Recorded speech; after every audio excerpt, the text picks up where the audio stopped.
Thank you, Mr. Chair. I think it's okay that we're looking at a level of government efficiency here, and it's a necessary level of government efficiency. But I think we dealt a little bit with this when the bill was passed, because I don't know. I think we could see this coming. We had jails saying we cannot afford these. We cannot afford to do this. We cannot afford to do this.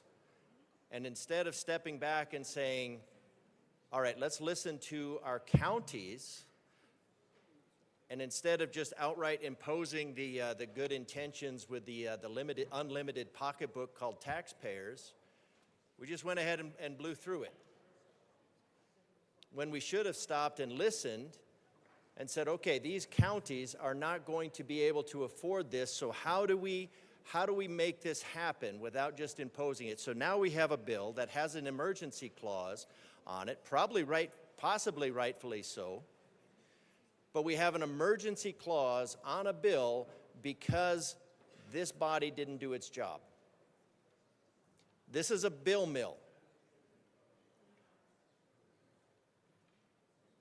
And we churn out bills with very little oversight, and anytime the supermajority last year didn't want to listen, didn't listen.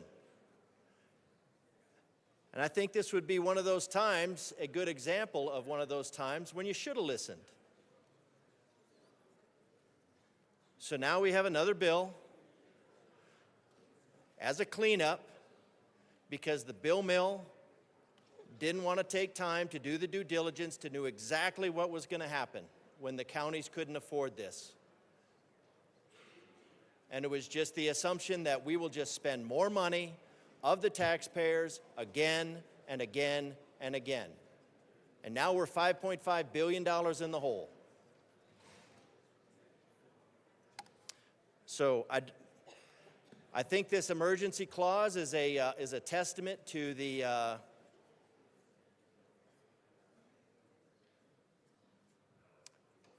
way the bill mill is run.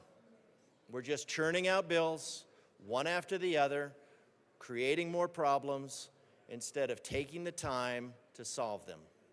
So I think we probably need this bill, but I think we ought to take it under advisement that maybe we need to slow down and understand that other people have opinions, even if they're not in the majority party, and they might actually be trying to help.